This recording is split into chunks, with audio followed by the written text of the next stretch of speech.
Aloha and welcome to Hana Kakou, a weekly program on the Think Tech Hawaii Broadcast Network. I'm Kelii Akina, president of Grassroot Institute, and I welcome you whether you're halfway across the world from Hawaii or whether you're here in downtown Honolulu, where we're broadcasting live from the Pioneer Plaza in the Think Tech Hawaii studios. You know, there are a few issues that are spoken of as much in the media today as the Affordable Care Act, known to many as Obamacare. There's a lot of question about it. There's a lot of misinformation about it. And so today's program is entitled Everything You Wanted to Know About Obamacare, but Were Afraid to Ask. Well, I'm actually with somebody who knows far more than perhaps most of us want to know, because he's played a pivotal role in establishing what we call Obamacare here in Hawaii. He's the man who set up the healthcare connector here. And his role today with the state of Hawaii is as the administrator for health insurance. He's also my friend, Lloyd Lim, and we're going to learn a little bit about what Obamacare is all about, how it affects Hawaii and our nation, by picking his brain today. So please welcome to the program, Lloyd Lim. Lloyd, welcome. Thank you. Thanks. Nice to be with you. Well, first I want to thank you for coming on board today. You know, this is such a controversial issue. I thought you might want to shy away being an employee of the state. How did you get permission to come on board? Well, I think we want to get information out. There is, as you say, there's been a lot of misinformation, and so any chance we can to get correct information out to the public is something we're going to take advantage of.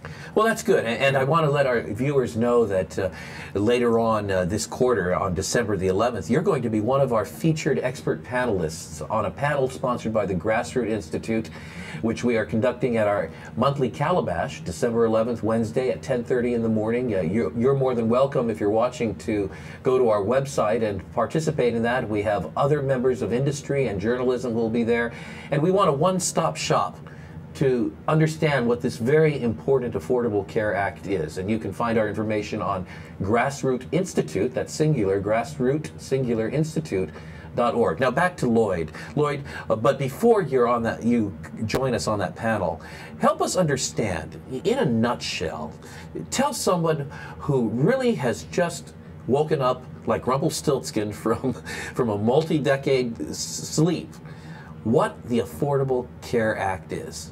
Okay. The primary thrust of the Affordable Care Act is to increase coverage for people that don't have coverage. We call them the uninsured population in the country. And that's the principal idea. So, and the nub of Obamacare really started with this problem that existed prior to Obamacare, which was that people who were sick couldn't get written individual health insurance coverage because the insurance company would deny them. So what Obamacare says to the insurance companies is, okay, you guys are going to take the insureds on a guaranteed issue basis. In other words, it's a take-all-comers program. Okay. So what you're basically saying is that the rationale that launched the Affordable Care Act was a sense that there are people in our country who can't get insurance. This is a humanitarian move, so to speak. And we as a nation have a vision that we take care of such people, so we're going to revamp our healthcare system in order to take care of those individuals who, for whatever reason, aren't able to get insurance. Is that basically the rationale that has been offered for the Affordable Care Act? That's the principal rationale. Obviously, I think that's the main thing that it actually does. Of course, the act is called the Affordable Care Act, so they were also trying to address healthcare costs.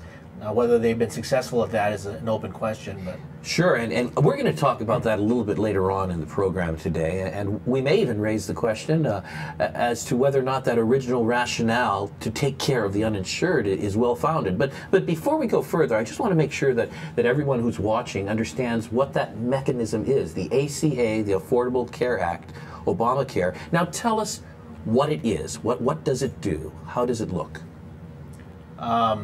So the insurance companies have to write people on a guaranteed issue or take-all-comers basis.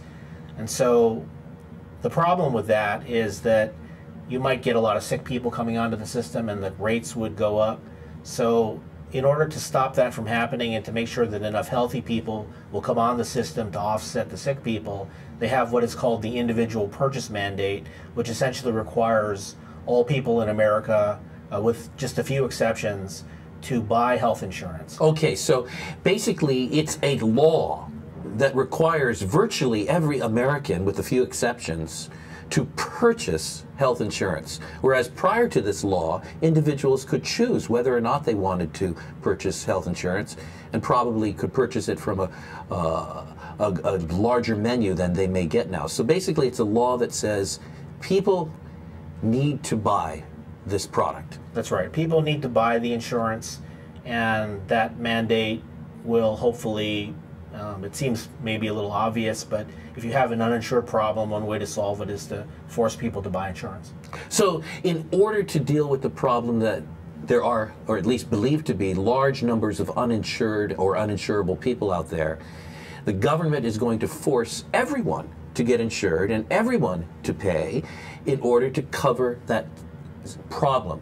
That's right. Okay, continue. Now, how does that actually affect a state as it moves from having a competitive, freer market in terms of individual businesses, insurance companies providing the service to consumers? How does that change the look and feel?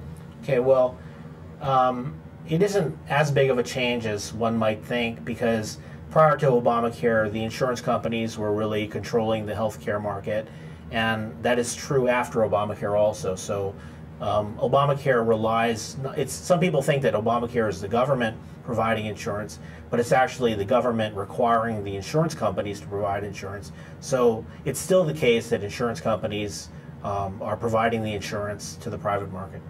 So before Obamacare, insurance companies basically controlled the market for insurance. Right. After Obamacare, they still do. But what is the difference now? What kind of centralization has been brought to this? Well, Obamacare is probably about 1,000 pages long in its original text.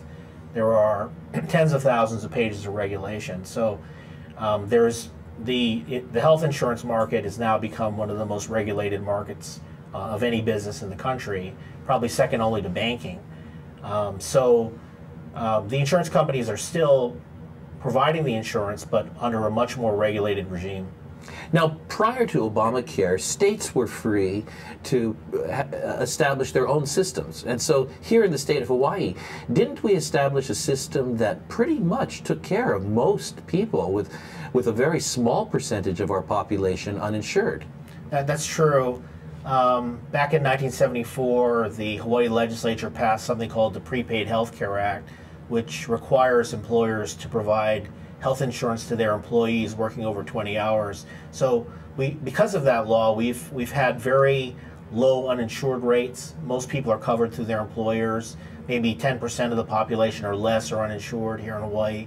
And we probably, because of the broader pool, we probably enjoyed lower premiums than most other states. So Hawaii was really ahead of the country in many respects, even before Obamacare was put into place. Sure. Lloyd, you're the state health insurance administrator.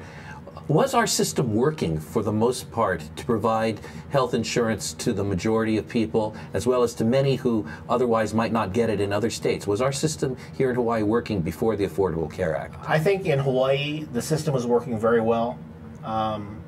We were a leader in the nation, probably one of the top 2 or 3 states in terms of health insurance and health care. The only thing that we didn't do was deal with this question of individuals who wanted to buy insurance and were denied because they had a pre-existing condition. That was not answered under the prior system, but we still had broad coverage, and it was a pretty good system. What was the percentage of those individuals with pre-existing conditions who might be excluded from the normal market for insurance? I don't really know the exact number of that. Well, with a total figure of less than 10% who are uninsured, it must be an even smaller figure. Sure. So for the most part, we're talking about a system in Hawaii that was working through market forces and some government regulation to meet the needs of consumers. I think so. So why would Hawaii need to have the federal government intervene and now impose an Affordable Care Act upon our state? What's the rationale for that? Well, I'm not sure that you can say that the Affordable Care Act was done to fix Hawaii. I think if the entire nation had been like Hawaii, then there might have been a good argument not to have an Affordable Care Act or Obamacare. But for example, Texas is an example where they have a really high uninsured population. There's a lot of underinsurance. So that's the kind of state where they were really targeting Obamacare to solve. So it's a one-size-all-fits solution on a national basis. Whether it was really appropriate for Hawaii is kind of an open question. Well, you know that at Grassroot Institute, we take a look at fiscal policies that states use. And the state of Texas, on at least 15 measures, has fiscal policies in terms of the way they relate to businesses that are far more progressive than Hawaii has. And when I use the word progressive, I mean in terms of promoting the free market and so forth. Yeah. What would keep a state like Texas from solving its own problem, or even emulating Hawaii to some extent in terms of a healthcare initiative? Well, one of the things that makes our solution here in Hawaii unique with the Prepaid Healthcare Act is because it conflicts with federal law called ERISA, and so it would be preempted under federal law, except that we got a special exemption for Hawaii. So we're really the only state in the country that can do an employer mandate for health insurance. So that wouldn't be an option for Texas to follow. Sure. But if you were to weigh, and maybe later on in our program we'll weigh some alternatives to Obamacare, if you were to weigh the establishment of the Affordable Care Act against providing an exemption so that a state could actually have mandated employer insurance, which one would actually be less surgical, would actually do less damage, well, and perhaps could be an easier fix? I think the proof is in the pudding here. If you look at the Affordable Care Act, in the original text, it's probably 1,000 pages of legislation. The Prepaid Healthcare Act, with the law and the regulations, is under 18 pages long. So it's a much more elegant and simple solution what we have here in Hawaii than the Affordable Care Act. Well, you know, I have a confession to make. I mean, very often, because we are watchdogs at the Grassroot Institute, we are critical of many of the practices of our state on the fiscal policy level in terms of its treatment of businesses. And I think there is much to improve. But, you know, here's one thing where we actually were accomplishing something, and we're in the lead nationwide. And now the federal government, rather than allowing Hawaii to continue in that and to allow the private industry sector to drive it forward, is bringing government into it. Lloyd, do you feel nervous at all? And you may have to speak to this outside of your role as a government employee. Do you feel nervous at all in looking at the federal government's capacity to manage so massive a program as the Affordable Care Act? Well, I think anytime, there's no doubt this is a really big, comprehensive program. And anytime you do something like that in the government, it is a concern in terms of management, because just to take for instance, if you have a law that's 1,000 pages long and regulations that are tens of thousands of pages, it's hard for anybody to even know all of those laws. And so it's hard for people to then control it. It's just so big that it becomes a management issue to control it. And as an administrator, as the person here in Hawaii who's supposed to some extent, facilitate and oversee that the implementation of the Affordable Care Act goes smoothly, how does it make you feel, the very realization you just shared, that there's so much more to it, to be understood and discovered and analyzed, than we have time to actually study before we have to implement? Well, you know, I'm just taking my marching orders from the federal government. It's certainly made my job much more complicated in terms of the sheer volume of stuff that I have to master and watch over. Well, you know, for me and for our colleagues and supporters at the Grassroot Institute, we see a huge intrusion of more federal government into the state level with this. And it doesn't seem to make sense that if a state was doing something well, it would have to tolerate that kind of intrusion. Ultimately, from a principled point of view, we're seeing power flow away from the people, and ultimately to a more central level. Just before we get to this break, one would imagine that the United States, with all of our resources and our American ingenuity and technology, the birthplace of Silicon Valley, would be able to roll this program out smoothly, as smoothly as Facebook or Twitter or other digital initiatives and so forth. What is your take on why the website at the national level has had so many problems, especially with the initial rollout of the Affordable Care Act? I think it's probably a combination of they probably hired the wrong vendor, but I don't know if you've ever worked on some of these IT projects, but they're pretty complicated to manage, and you have to know what you're doing, and you really have to stay on top of it pretty much every day to shepherd it forward. And so there was probably a combination of the wrong vendor and probably the wrong kind of project management going on from the governmental side. Sure. Now, I would imagine that policymakers would understand that they are not technicians. Right. So at the policy-making level, we wouldn't have a lot of weighing in on how to design the basic website for the program. But aren't we able to find the people? When we talk about procurement processes and so forth, is there something fundamentally problematic about our procurement process that we can't find the best people in order to roll out this monumental project? Or do you think there are factors involved that interfere with that? Well, I think government procurement, because you're playing with other people's money, has a variety of objectives.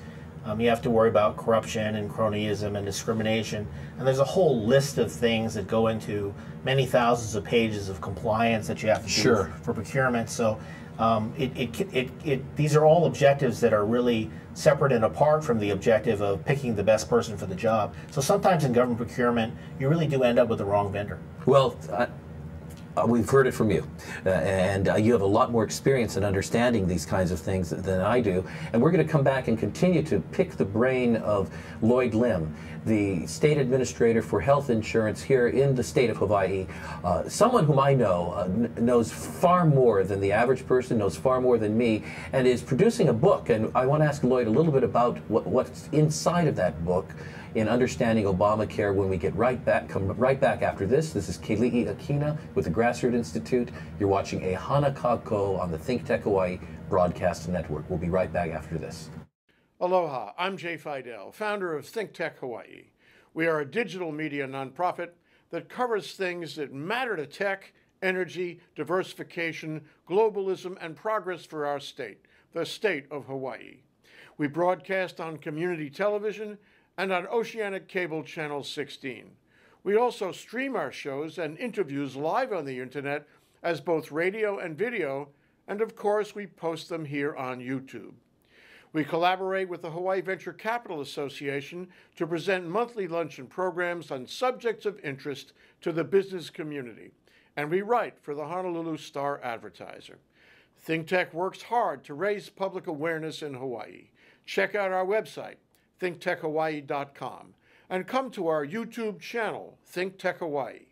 We hope you support our mission and that you like our work. I'm Jay Fidel. Mahalo. Welcome back to a Hana Kakou, which means let's work together. Let's work together for a better government, better economy, and better society. That's what we say at the Grassroot Institute. This is Kelii Akina, president of Grassroot Institute. Today we have a very important program. Everything you wanted to know about Obamacare, but were afraid to ask. We have an expert with us today, Lloyd Lim, who is the state administrator for health insurance in the state of Hawaii. He set up the Hawaii Healthcare Connector, and in just a moment I'm going to ask him exactly what that is. But the reason that we're focusing on this issue is because it's one about which there is much misunderstanding, and yet it's one that affects our lives tremendously. Not only in terms of the practical aspect of where we get our health insurance and how much health insurance and whether we get health insurance, but in terms of fundamental values that we care about as Americans.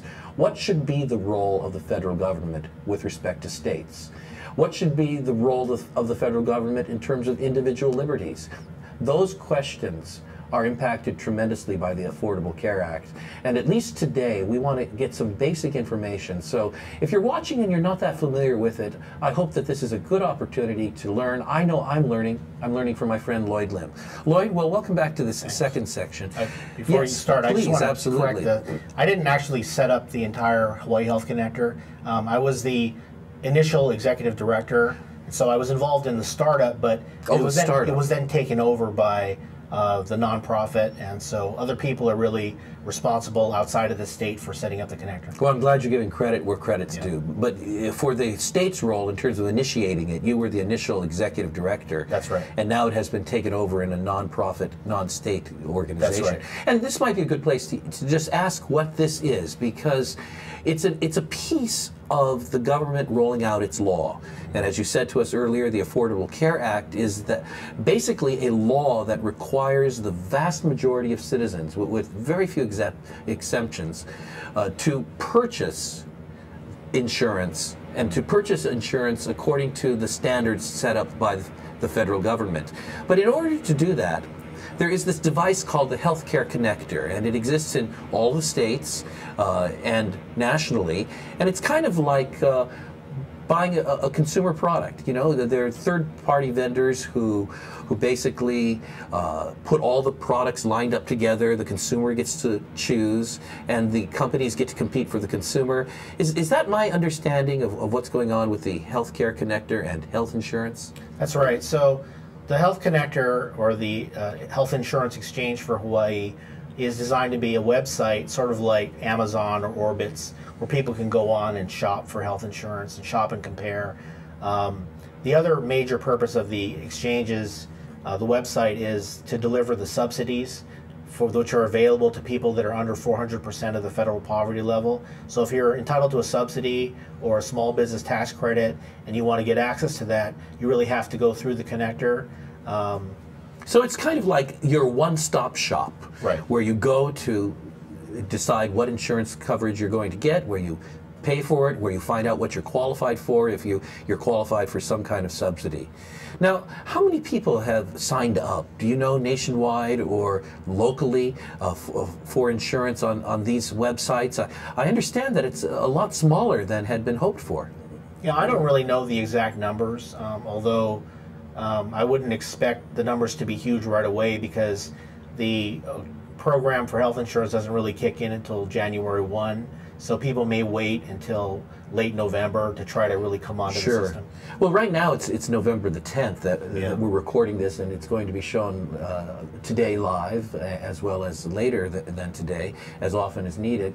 As of November 10th, 2013, when I did a scan of the news, Honolulu Star-Advertiser, the Hawaii Free Press, others in journalism were claiming that they can't get the figures, and that the figures that are out there are several weeks old.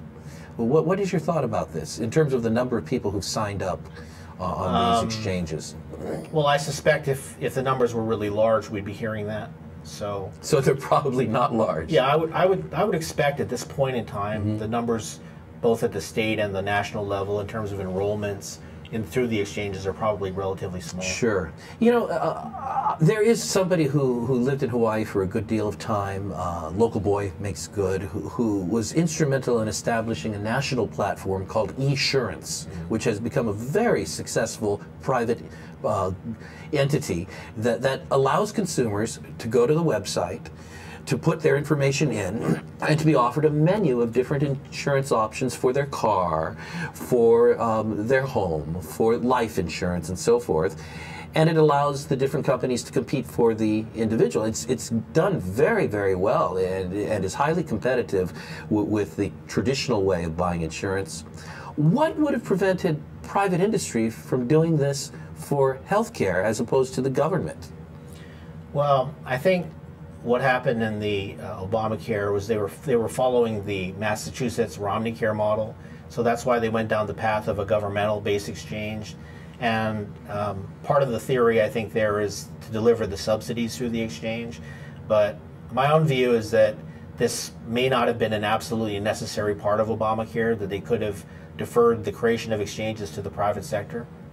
So there's a lot more government control over the process than is actually even necessary to accomplish the purpose of the Affordable Care Act. Is that what ultimately you're saying? Well, they probably put too much emphasis on the exchange as a place to get the policies vetted, qualified into compliance with federal law, to deliver the subsidies. There were other ways to do that. You could have done the vetting of the policies through the regular government, like the insurance commissioners. So what I'm saying is that they did it this way, but it may not have been absolutely necessary to go with a governmental-based exchange. And you know, that makes me a little nervous when something may not be necessary for the federal government to do, and where there are centers of excellence like Hawaii that's doing much of it already, for the federal government to get involved. Do you think there are any concerns we should have over the amount of personal information, especially medically related as well as financially related, that's being conglomerated through one system? What are your thoughts about that, Lloyd? Well, I know the federal government and the state health connector are very concerned about privacy issues, and they have security protocols that they have to follow. So I know it's not an issue for them. And I would tell people that there is a difference between some of the personal information, like say your social security number versus your medical records. It's not really so much that the medical records are going to be going through the exchange. It's more some of the things like your social security number and things like that.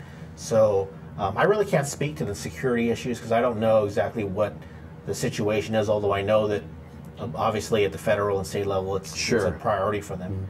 Now, going back to the healthcare connector and the rollout of the Affordable Care Act, what is happening to premiums? One of the things that many people are starting to get is sticker shock from their own insurance company as to what it will cost them to buy a new policy under the ACA. And there have been large numbers of people who've been with reputable companies such as Kaiser and so forth who've gotten notices that their existing plan is going to end and that they're going to have to pay more in premiums to buy into a qualified program.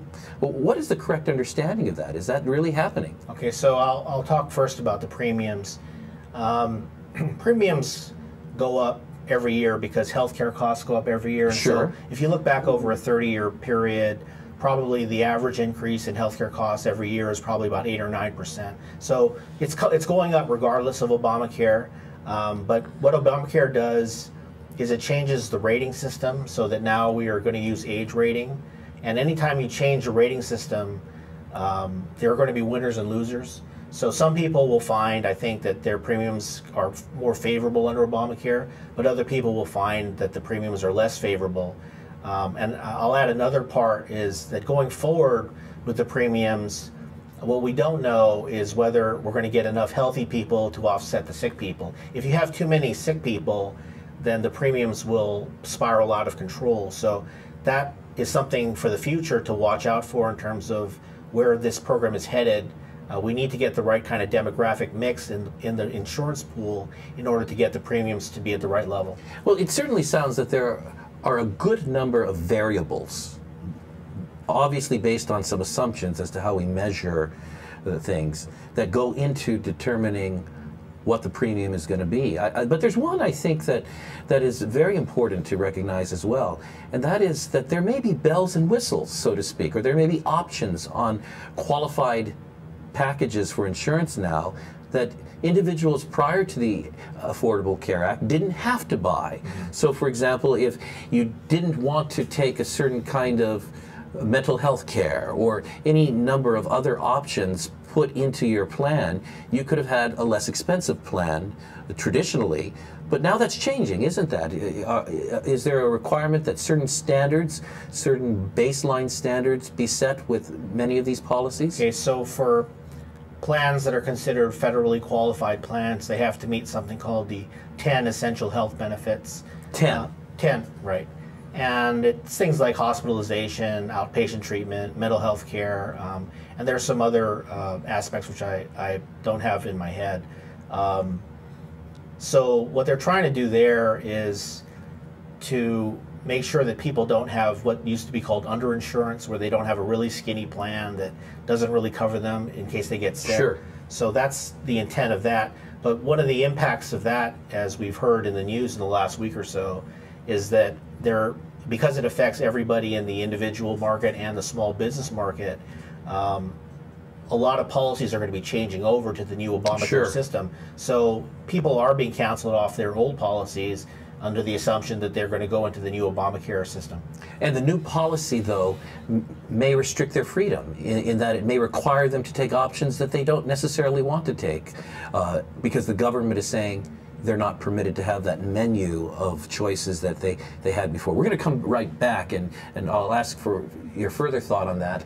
But we're talking with Lloyd Lim, State Administrator for Health Insurance in the state of Hawaii, who has an important role to play to see that the Affordable Care Act, known as Obamacare, is rolled out smoothly in our state. He's being very candid with us, giving us information that is valuable. I'm grateful to him, and we'll be right back with him on a Hana Kakou, part of the Think Tech Hawaii Broadcast Network, right after this short break. Aloha, I'm Nicole Horry for Think Tech.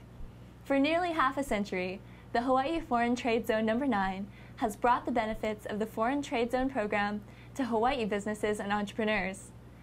DBET, the Department of Business, Economic Development and Tourism, operates Hawaii's Foreign Trade Zone program to encourage international business and economic development. The Foreign Trade Zone's mission is to increase the amount of international trading activity in Hawaii, thereby providing employment opportunities for the residents of our island state. For more information, see ftz9.org. I'm Nicole Horry. Mahalo. Welcome back to a Hana Kakou. We're here every week on the Think Tech Hawaii Broadcast Network. And I want to say thanks to Jay Fidel, our producer, and the one who has envisioned the information that we produce every week going across the world. Jay, you're doing a great job. The crew of Think Tech Hawaii is doing a great job. And all of you who are watching across the world, we hope that you will visit us in Hawaii and continue the conversation about how we can produce a better world, a better nation, a better Hawaii. One of those issues that has to be addressed is providing health care to all. And we're taking a very narrow look today at a piece of legislation that has passed in our federal government called the Affordable Care Act. It's more known as the Obamacare. And basically, what does this do? What does it require of us, and what are the implications? We're getting to that, but we're taking it apart piece by piece, looking at different features. And we have today somebody who's truly expert in this, Lloyd Lim, an attorney who is also the state administrator for health insurance here in the state of Hawaii. So we're going to return to him, and I have a few more questions. Lloyd, you've been fantastic. Thanks for your candor, for sharing with us. I've learned a lot. How do you respond to the concern that large numbers of policies are being dropped by insurance companies who are saying that their existing policies for consumers don't qualify? And that if somebody who is an existing policy holder wants to continue to be insured by them, they have to buy a new policy, and frequently those policies are at a much higher rate for a variety of reasons. Maybe the category that they're being rated in has changed. Maybe the new policies, in order to meet the 10 standards you mentioned, have more bells, more whistles, more coverage than they would have otherwise. How are we to understand this? The large number of policies that seem to be dropped now with notices from companies and the rise in premiums?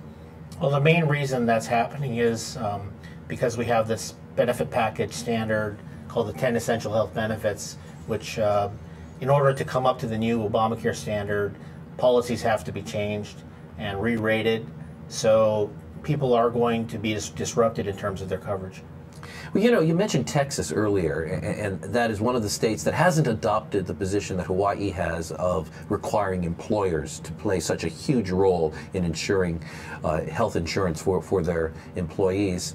But the state of Texas has a large number of wealthy people who've been advised, many of them by their own financial planners, attorneys, and others, that they could provide for their own health insurance through their investment portfolio and so forth. There are many people who feel that they only require a minimal amount of insurance, perhaps for some catastrophic need, but could take care of their regular ongoing medical needs. What happens to the freedom of individuals to make those choices, even the freedom of a young person to be reckless? I don't want, you know, I'm very protective as a father. I want all my children insured, which I pretty much mandate upon them while they're still in college. But for the most part, I have to respect the right of our children to say, you know, I'm young, I'm healthy, I'm making a rational choice that between 25 and 30, I'd rather use my money elsewhere and rather invest it. What about that freedom of individuals? Is this being infringed upon by the Affordable Care Act? Well, there's no doubt that, you know, what the Affordable Care Act is trying to do is to standardize the product in the insurance market. And so you do have somewhat less freedom to choose. Consumer choice, there is a little bit of consumer choice in the policies in terms of the amount of cost sharing that you can incur, but people don't have quite the same range of choices that they did prior to Obamacare. Well, you've written a book that is going to be published soon. What's the title? The title is called Beyond Obamacare, Solving the Healthcare Cost Problem. Well, you better get that out quickly. While this is still a hot topic. Hopefully it'll come out sometime in the first quarter of 2014. Well, very good. And in your book, you've got a couple of chapters. One chapter talks about the benefits of Obamacare. What actually, in what way we actually may benefit as a nation, and how individuals may benefit. And then you've got a chapter right after that on the problems of Obamacare and so forth. I'm wondering if you could just kind of summarize the benefits and the problems as you see them. Sure. I mean, there's of course it's a long law, so there's a lot of aspects to it. But I would say some of the benefits of Obamacare, probably the biggest benefit was, as I talked about before, is that people who have pre-existing conditions can no longer be denied coverage in the individual market. Also, you can no longer have lifetime limits on policies. There are no unreasonable limits or unreasonable annual limits on coverage. Those are some of the coverage. There's more preventive care. There's also a limitation on how much money an insurance company can devote to administrative costs and profit, so that most of the money has to go to healthcare delivery.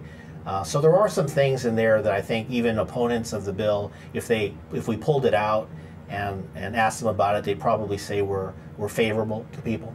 All right. And on the other side, what are some of the major cons you see with Affordable Care Act? Well, there are quite a few. As with any law, there are errors, there are unintended consequences and trade-offs. But I think the principal question about Obamacare is the fundamental practical question of, is it going to work?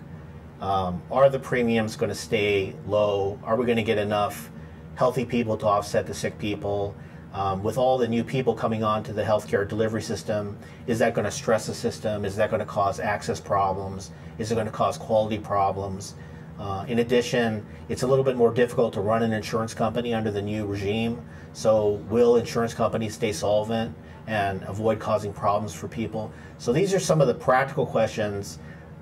Does it really work, is the question. Sure. Now the markers for success were fairly high when the Affordable Care Act was being touted at the front end. It was going to make care more affordable both to our nation and to individuals. It was going to meet the needs of people who weren't covered.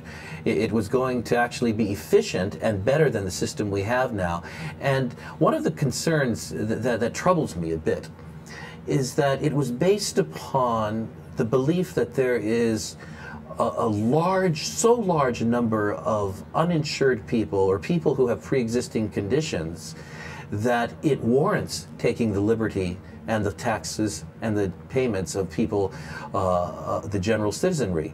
The figure, Lloyd, wasn't it about 40 to 50 million people who were said to be uninsured or afflicted with prior conditions that would make them uninsured? I think that's something like that. Yeah, I think that's the case. And recently there was an article written by Paul Richard Gregory. He writes for Forbes magazine. And today, November the 10th, 2013, and you can look it up in Forbes, he's written an article entitled, "To Achieve Obamacare's Goals, We Need to Eliminate Obamacare." So you know where he's coming from. But he points out some very interesting things. That at the front end, it was projected that 40 to 50 million people needed to be taken care of that were struggling and did not have health insurance. But actual data with the Census Bureau, as well as all other government data, brought into the picture now reduces that figure by reducing the people who are covered by Medicaid, or reducing it by reducing the number of children who are in that figure who are covered elsewhere, or removing from it illegal aliens. And the figure actually, according to Gregory, is that we have only 29 million people, of whom 4 million are afflicted with pre-existing conditions. Now that's a far cry from the picture we had at the very beginning, that there are all these people with pre-existing conditions. Gregory goes on and he points out that there are 9 million people who elect to have no coverage, and of them 8 million have an annual income of $75,000 or more. In other words, they're electing not to have coverage because they probably have financial portfolios that are part of their picture. So what is the rationale for maintaining this program if our starting figures were inaccurate, if we're not really dealing with this mass of people who are slipping through the system to the extent that we need to completely eliminate the freer market that was delivering solutions? Well, I don't really have personal knowledge of exactly the number of the uninsured. Probably varies in different states. Probably in Hawaii, you're probably talking about 10% of the population that's uninsured. 10% in Hawaii? Right. So doesn't that seem to be a little extreme to revamp our system for so small a number? This is the whole political problem of Obamacare, is to solve a problem for 10% or some percentage like that, you're upending the system for the 90% of people who were reasonably happy with what they had, and so that's why, that's part of the reason why so many people are up in arms about Obamacare. And not only is this bad for the 90%, if it's that low, it could be higher. What's good for those 90% eventually is going to work through the free market for the remaining 10%. It's a system that is increasingly becoming better through competition over time, and so we've got a little bit of an interference in that at the least. We're going to come back with Lloyd Lim in just a moment. He's the state administrator in Hawaii for healthcare insurance, and we're talking about everything you want to know about Obamacare, but we're afraid to ask. I'm going to ask Lloyd for some of his closing thoughts on the matter, so please join us in a few moments on a Hana Kakou, part of the Think Tech Hawaii broadcast network.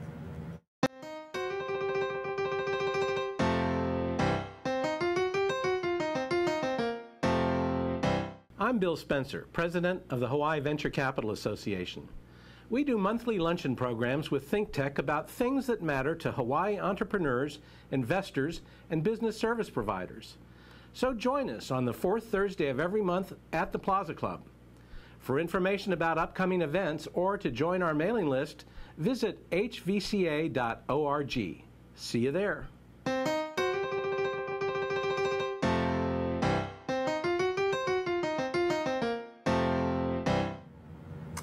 Everything you wanted to know about Obamacare, but were afraid to ask. That's what we've been talking about today with Lloyd Lim, the State of Hawaii Administrator for Health Insurance, who's seen the program through from the beginning of the Hawaii Healthcare Connector, of which he was the Executive Director when it was established, and handed off eventually to the private sector. And now, today, he continues in an important role, a role which he's tasked with making the law work in Hawaii. He's been tremendously frank and candid about the information out there, and there's much more that we need to learn. I hope you're available on Wednesday, December the 11th, because Lloyd will be one of several experts on a panel sponsored by the Grassroot Institute at our Calabash event that takes place at 10:30 and then goes to lunch. You will actually be able to talk with people who have the inside scoop on where we're going in 2014 with the Affordable Care Act. It's an important event to be part of. You can sign up at grassrootinstitute.org. That's grassrootinstitute.org, and just go to our events as you learn about that December 11th event. Now back to Lloyd Lim. Lloyd, you've just been terrific today. I appreciate the information you've provided. It's been helpful. We were talking about the fact that at the beginning of the motivation for the Affordable Care Act, there was this image, this belief that vast numbers of people out there are not going to get health insurance through the private enterprise, through systems that exist, through states taking responsibility for themselves, so much so that the federal government had to intervene in order to make this happen, even though there were states like Hawaii that were doing a fairly good job of it. You're familiar with Stephen Moore, aren't you? Yes. Yeah, Stephen Moore, one of the authors of the Wall Street Journal, we feature him in some of our Grassroot Institute work, has written a book called Who's the Fairest of Them All? And in that book, he analyzes free market societies, as well as societies where there's significant control over healthcare and other factors, other deliverables from the federal government. And one thing he's found by tracing this over the last 50 years is that the governments that have less involvement in health insurance, healthcare provision, and welfare actually produce societies or are part of societies where those needs are met at a higher level than where governments take a bigger role. You're a government man. What are your thoughts about that? Well, I'm not really sure in comparing systems across the world Sure. About the differences in quality. It's hard sometimes to really get a sense of that. Sometimes people look at macro figures like life expectancy or infant mortality, but to really get a sense of quality measures across countries, you'd have to look at the specific data like outcomes for pancreatic cancer and things at that level of detail. And Of course. I haven't really seen anything like that, so I can't speak to quality, but I would say that if you look at the different countries of the world, and many of whom do use government in their healthcare systems or healthcare financing systems, many of them have substantially lower costs than the United States. So there is that positive aspect, I think, to government intervention. Well, you know, before we close up our program today, I'm wondering if you could just advise consumers, advise me, what to do to best prepare ourselves for what's to come with the Affordable Care Act, in terms of maybe what we need to know, where we need to go and get that information, what strategies we may need to consider taking, because we're all deeply concerned about our pocketbook. That's very important. So any practical advice you have for individuals who are watching sure. today? First of all, there's a good website called the Kaiser Family Foundation, or KFF.org. That's KFF.org. And they're a good, reliable source for any kind of health policy information, but also about Obamacare. So if you want to educate yourself, that's a good way to do it. I think what people need to know for their own practical selves is that if you want to get a subsidy, you have to go through the health insurance exchange. They also need to know that when they go on the exchange, one of the key choices is how much cost sharing or how much out-of-pocket they're going to have. And of course the premiums change depending on the out-of-pocket. And all I would say about that is simply that people just have to be realistic about, for example, the bronze plan is a 40% cost share, which might sound good in terms of the premium up front, but you'd have to have some significant savings in order to be able to handle that when the medical bill comes in. So that's just something that people need to keep in mind. Sure. Now, what do you think people can do to help influence policymakers? Or is this, like our good friend, our producer, Jay Fidel says, shikata ganai? It can't be helped. In other words, we just have to receive here from the federal government what the standard and the outcome will be, and we have very little option for responding to that. I think this Affordable Care Act is a different animal from most laws. With most laws, what you find is that you never really know what the impact is. Nobody ever studies it, and nobody ever quantifies what the impact is. But with the Affordable Care Act, it's completely different. People are going to know whether their premiums are going up, and people are going to know whether they're going to have access to the doctors. And so people are going to know with certainty what the practical consequences of this law are. And if the consequences are bad, I have no doubt that people are going to be talking to their elected representatives about it, and there'll be a backlash if it doesn't work properly. I'm glad, in a sense, I almost hear you encouraging this feedback. Your role is fairly neutral. You're an administrator. You're trying to make it work as best as it can. That's your job.